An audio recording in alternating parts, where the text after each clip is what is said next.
दुरुपयोग हुआ। आकाश जी, वरुण जी को सुन लीजिए सर। इलेक्शन होते नहीं है बिल्कुल, और आप बिल्कुल, आकलन बिल्कुल, करना बंद कर दीजिए। बिल्कुल, आपका बिल्कुल, एनालिसिस में बिल्कुल, कोई दम नहीं है। इस देश के बिल्कुल। अंदर रिफॉर्म्स होना जरूरी है, ठीक उसके है, मैं सिवा बोलूं। परिवर्तन होने वाला नहीं है। मैं बीजेपी केवल ने इतना कहना लोकतंत्र का चाहूंगा। सबसे बड़ा चुनाव तंत्र हाईजैक जी किया जी हुआ जी है। जी, ये सच्चाई सब है। मान्य है, और ये पत्रकार सब बोलते हैं मान्य आपने है। ये सारी जनता से कहानी प्राप्त आकाश जी करना आपने है। जनता को पहले भी बताई थी, आप मैं अभी भी केवल वही इतना कर रहे कह हैं। रहा हूं। आप लोग हाँ, अपनी जो मैं परीक्षा आप केवल लोगों इतना को कह देनी रहा होती है हूं। उसकी तैयारी पर मंथन नहीं करते, ये वंदना दिक्कत जी, ये है। वंदना जी, अब जो मौका वंदना आपने जी, गवा वंदना दिया जी, उस पर आप चर्चा कर रहे हैं। वरुण जी वंदना बोलिए। जी, एक सेकंड। हाँ, मैं इतना कहना चाहता हूं कि 227 सीट्स थे यहाँ पर। कांग्रेस ने वीवीए के साथ गठबंधन किया और इन्होंने 21 सीट्स पर कैंडिडेट ही नहीं दे पाए। आप मुझे बताइए कि कौन सी भारतीय जनता पार्टी, कौन से उद्धव ठाकरे, कौन से राज ठाकरे इनको रोक रहे थे? और ये कहते हैं कि राज ठाकरे आ, विवादित बयान देते हैं, एंटी नॉर्थ इंडियन है, इसके लिए ये इनके साथ नहीं जाना चाहते थे। चुनाव के 2 दिन पहले तक इनके स्टेट प्रेसिडेंट हर्षवर्धन सपकाल ने एक स्टेटमेंट निकाला था जहां पे उन्होंने बिहार का इंसल्ट किया था। इनके नाना पाटोले जो एक्स प्रेसिडेंट है, उन्होंने कहा था कि उद्धव ठाकरे जैसा कट इंसान कोई नहीं है और उनके साथ ये गठबंधन आज भी करना चाहते हैं। देखिए, भारतीय जनता पार्टी को आपको गाली देनी है, दीजिए, मुझे कोई फर्क नहीं पड़ता।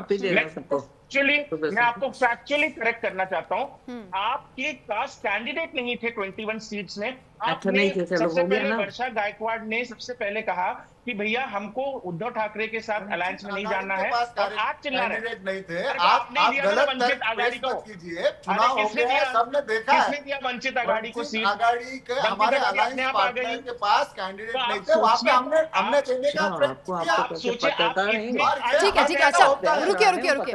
सीमा जी भी हमारे साथ जुड़ गई हैं। डॉक्टर सीमा मलिक, आपसे हम समझेंगे कि अब जो मेयर है वो शिंदे गुट का होना चाहिए, बीजेपी का होना चाहिए, क्या आप इसको देख रहे हैं किस तरीके से? क्योंकि आप लोगों के लिए तो अपेक्षित परिणाम आए नहीं। ठीक है, नहीं आए, मान लिया नहीं आए ना, वो बात तो खत्म हो गई है। हाँ। चाहे हमारे नहीं आए या कांग्रेस के नहीं आए, हम लोग मानते हैं इस बात को। हम अपने ऊपर मतलब हम सोचेंगे उसके बारे में, सब कुछ करेंगे। हमारी लीडर्स की मीटिंग होगी and we will think over it, की जो भी है। ये बात तो हो गई खत्म। पर जिस तरह से यहाँ पर बहस हो रही थी, मैं यही सुन रही थी कि हर चीज आपको क्या मतलब हम ही से पूछनी है। आज का जो विषय था कि ये शिंदे, जो आपने मुझसे पूछा कि जो शिंदे और इनमें से कौन सा वो बनेगा, ये एक पर्दा डालना हर चीज पे। देखिए, एक ट्रस्ट डेफिसिट है जो जिस तरह से रिसोर्ट पॉलिटिक्स हो रही है। कोई भी मतलब अगर नहीं देखना चाहता है तो ट्रस्ट डेफिसिट तो फिर आप लोगों में भी हुआ। अपने आप को पत्रकार बोलते हैं और वो महागठबंधन की एकजुटता धराशायी हो गई। चलिए, हमारे लिए तो हो गई। आप चलिए, हो गई ना, जो भी हो गया है ना, वो तो बात खत्म हो गई। अब बात ये है कि जो पार्टी चुन के आई है उनमें से मेयर कौन बनेगा। शिंदे एंड उनकी बात कर रहे हो ना बेसिकली। शिंदे एंड बीजेपी के एंड उनके बीच में कितना ट्रस्ट है, ये तो हमें पता चल गया। किस तरह से रिसोर्ट पॉलिटिक्स हो रही है। अब ये कहना मतलब एक तो पर्दा डालने वाली बात है ना, कि कहीं उद्धव गुट के लोग उनको ना उठा कर लें। और देखिए, पहले भी ऐसे ही हुआ था जब ये हुई थी उद्धव ठाकरे जी और इनमें जो भी हुई थी। तो बेसिक बात ये है कि इनकी आपस में एक नहीं बनती है, ये बात तो सब लोग जानते हैं। वो भी हमने देखा, जैसे कि देखिए अमरनाथ में जिस तरह से ये शिंदे जी को बिल्कुल नीचे गिराने के लिए ये लोग कांग्रेस से भी मिलने के लिए तैयार हो गए थे, ये भी हमने देखा है। तो वो एक अलग बात है कि हमारे मुझे बोलने दीजिए थोड़ा। काफी देर से आप लोग बोल चुके हैं और जनरली आप यही बोल रहे कि मतलब this is not the issue कि कांग्रेस ने कांग्रेस के पास सीट थी या नहीं, या उन्हें ठीक है। अब तो हो गया ना, इलेक्शन रिजल्ट्स आ गए ना।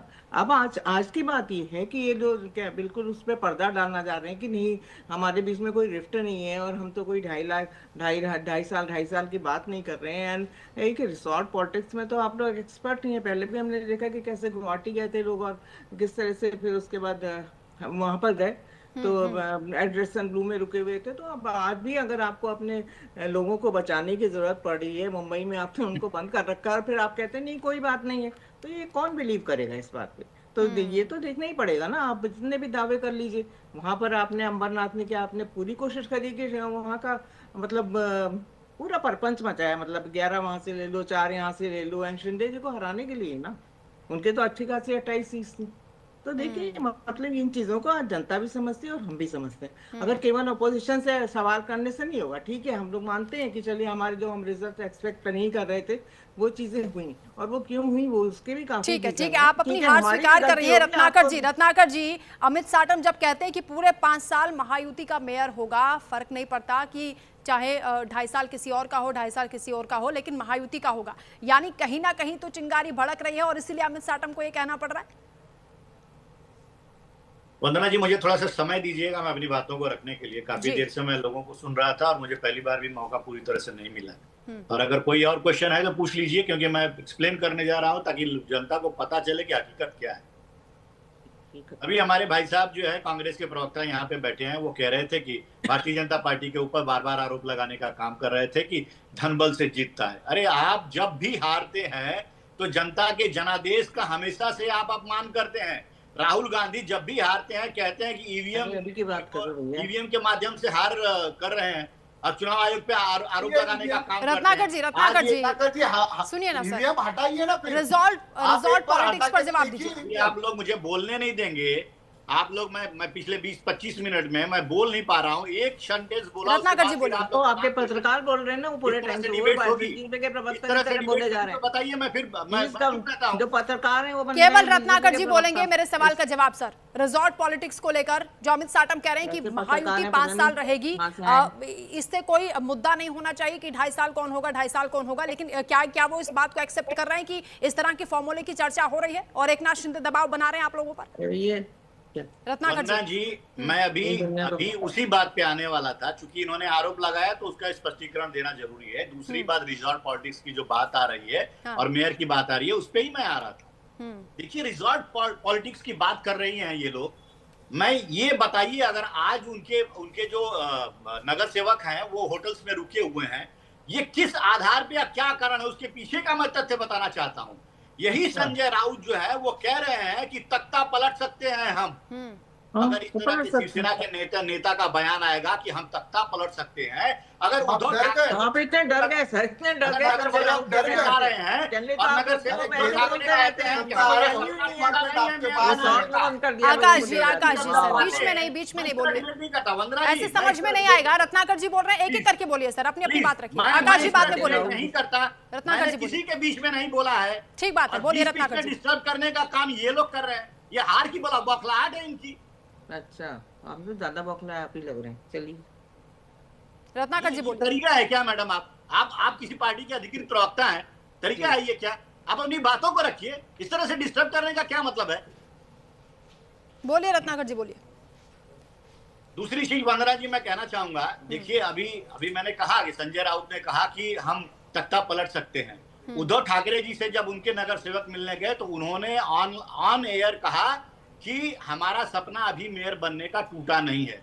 तो निश्चित रूप से कांग्रेस हो और उबाठा हो और जो अगर इनका सपना जो है कि तोड़ करके हम अपना मेयर बना सकते हैं, तो इस तरह का समीकरण बनने लाजिमी हो सकता है। लेकिन कहीं ना कहीं अगर इन सब परिस्थितियां न आए सामने, इसलिए हर व्यक्ति हर पार्टी का चाहता है कि हमारे सुरक्षित रहें जो भी नगर सेवक चुन कर आए हैं। दूसरी चीज मैं आमदार के ऊपर आना चाहता हूं। आमदार पर प्रश्न किया आपने। देखिए, माननीय फडणवीस जी ने, देवा भाऊ ने कहा है और स्पष्ट रूप से कहा है कि इस तरह की परिस्थितियां पहले भी अटकलें लगाई जा रही थी, लेकिन हम जो है गठबंधन धर्म निभाते हैं और हम दोनों जो बैठ करके इस बात के निर्णय ले लेंगे कि मुंबई का मेयर कौन बनेगा।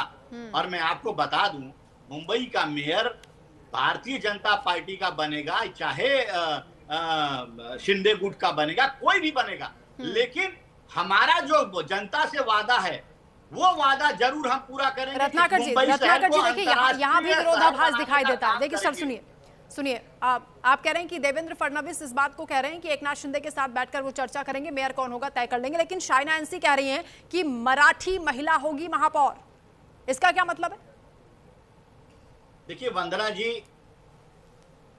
निश्चित रूप से जो शीर्ष नेता हैं हमारे गठबंधन के, वो बैठकर तय करेंगे। और हमने तो हमेशा से गठबंधन धर्म निभाया है ना।